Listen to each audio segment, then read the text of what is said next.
Guys, at bibisita na naman tayo sa ating mga tanim dito na okra.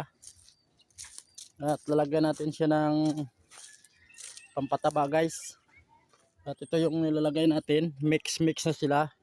Inimix natin para sabay na. Itong nating abono pala guys, isang pampaberde at isang pampabulaklak. So kung napapansin nyo sa video natin guys, ito yung tinatanim nating okra nung nakaraan, oh. Ayan.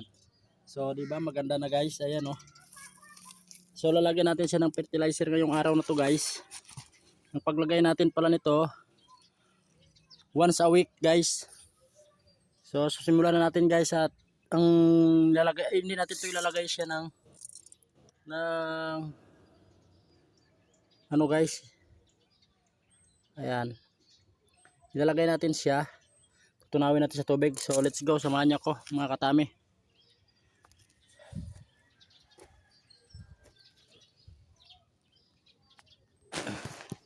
So magbubukas muna ako ng tubig guys at lalagyan natin to.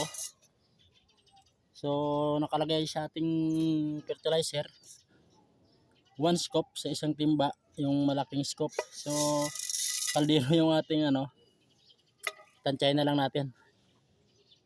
So ayan nga guys, ihahalo natin siya sa tubig bago idilig para hindi malanta yung ating mga bagong tanim na okra.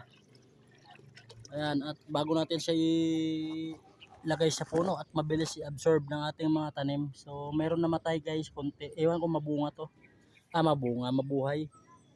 So subukan natin siyang i-survive. So ayun na guys, tutunawin na natin to at idilig.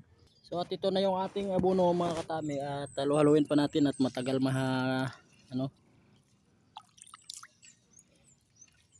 So okay na yan mga katami at ididilig natin.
So tapos na natin diligan mga katami, ayan, at nakahanda rin ang ating tubig tuwing umaga. So yung didilig natin mga katami, pang paberde ng dahon yon at pampabulaklak, pero wala pa naman siyang bulaklak, pero minix na natin dahil pampataba din yon mga katami.